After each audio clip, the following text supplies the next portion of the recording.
la foi, puisque la foi, c'est la puissance qui triomphe du monde. La foi, c'est la victoire qui triomphe du monde. Sans la foi, il est impossible de plaire à Dieu. Sans la foi, sans cette puissance qui doit naître en nous, il est difficile de marcher dans la volonté de Dieu. Maintenant, c'est à toi, c'est à moi de faire l'introspection. Est-ce que tu as encore la foi? Est-ce qu'il y a de la puissance en vous? Dans le livre d'Apocalypse, la Bible est en train de déclarer, puisque tu as peu de puissance, quelqu'un qui a peu de puissance, même si elle veut enfanter, même si elle veut pousser l'enfant, utona muntu anaanza kusukuma mtoto, eko nasukuma, nguvu inamwisha kwa sababu eko na nguvu kidogo.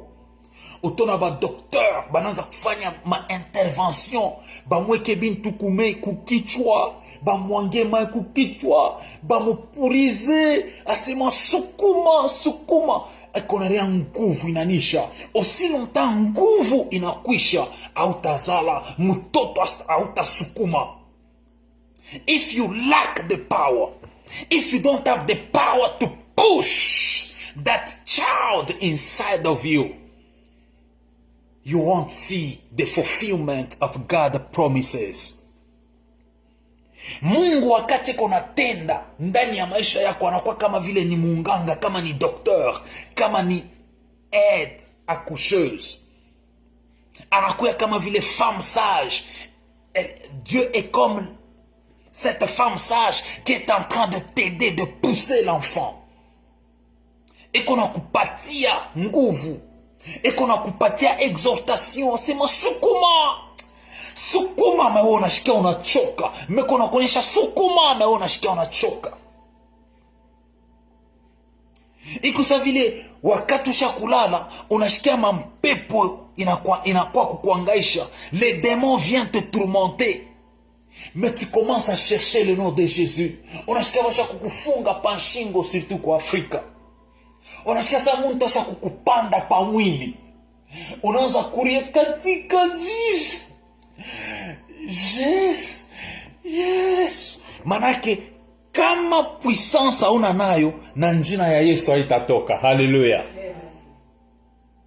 Si tu n'as pas la puissance en toi, même pour crier Jésus, ça sera difficile. Kama hauna na nguvu, uwezo ndani mwako, hata kulalamika kupika kelele Yesu itakukuya nguvu. Kwa sababu utapima, unapima wapi? Sasa kama unashinda, kama una na ile nguvu ya kusema Yesu, maana yake Yesu kutenda ndani yako itakukuya na wewe nguvu. Ndio unaona ba mingi banakufuaka. Unashikia muntu banasema ke anapona, anakuwa bien, sasa anaanza na kuria, anaanza na kunawa, ashukwe na lamuka, anaanza kulamuka. Ashukwe na kuria tena, anaanza sasa na kuria. Ashukwe na tembea, ashukwe na junguluka, anaanza na kujunguluka. Me unaona ule muntu mnashikia tena sana kufa ni nini? Wakati alipata sasa replike ya mwisho, wakati alipata sasa mademon ya munivo ya yulu, wakati nafika inatanisha nguvu ile alikuwa nayo, anashinda kujidefendre. Alors c'est pourquoi la Bible déclare, c'est pourquoi la Bible déclare, or à celui qui peut faire par la puissance qui agit en vous. Donc il peut faire en accord de cette puissance qui agit d'abord en vous. Quand Dieu veut agir, il faut qu'il y ait d'abord une puissance. La Bible déclare, le Saint-Esprit te couvrira de son ombre. Et la puissance du Très-Haut. Alléluia. Donc il y a deux choses. Quand le Saint-Esprit vient sur ta vie, il faut qu'il trouve aussi la puissance de Dieu en toi.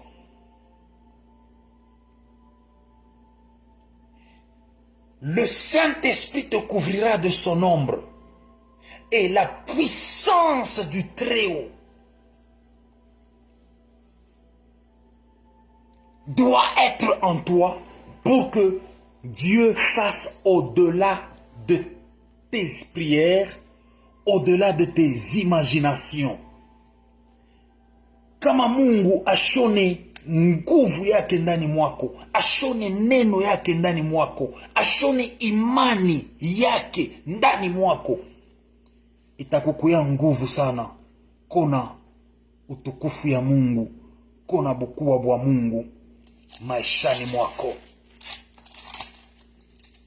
Mu Ephésiens 6 verset 12 et commencement, car nous n'avons pas à lutter contre la chair et le sang, mais contre les dominations, contre les autorités, contre les princes de ce monde de ténèbres, contre les esprits méchants dans les lieux célestes. Comment est-ce que tu peux lutter? Comment est-ce que tu peux combattre contre les dominations si tu n'as pas la puissance en toi? Comment est-ce que tu peux faire face aux démons si en toi il n'y a pas la puissance du Saint-Esprit, s'il n'y a pas la puissance de la parole de Dieu, s'il n'y a pas le pouvoir du nom de Jésus-Christ en toi, s'il n'y a pas l'autorité du sang de Jésus en toi, comment est-ce que tu peux combattre? Voilà pourquoi, toutes les fois que nous voulons attaquer l'ennemi, nous disons, Seigneur, tondi sangana kondima, tondi sangana molimo mo santo, remplis-moi de la foi, remplis-moi de la puissance du Saint-Esprit. Voilà pourquoi Dieu s'est retrouvé dans le devoir de te baptiser dans le Saint-Esprit ainsi que dans le feu. Njo kwa hiyo Mungu anatazama sema pana, wewe nje kukombana invita, inafadhali kwanza ni kubatize ndani ya Roho Mtakatifu na ndani ya moto. Kama wanakubatiza ndani ya moto, moto ile wanakutumbukiza amo, moto inakuwa ndani mwako. Kama wanakutumbukiza Roho Mtakatifu, Roho Mtakatifu inakuwa ndani mwako, unakuwa na uwezo wa kupigana. Ni unaleta hii exhortation, njoo kusema wakati tutengia maombi taomba benye kushimama. Amen, amen.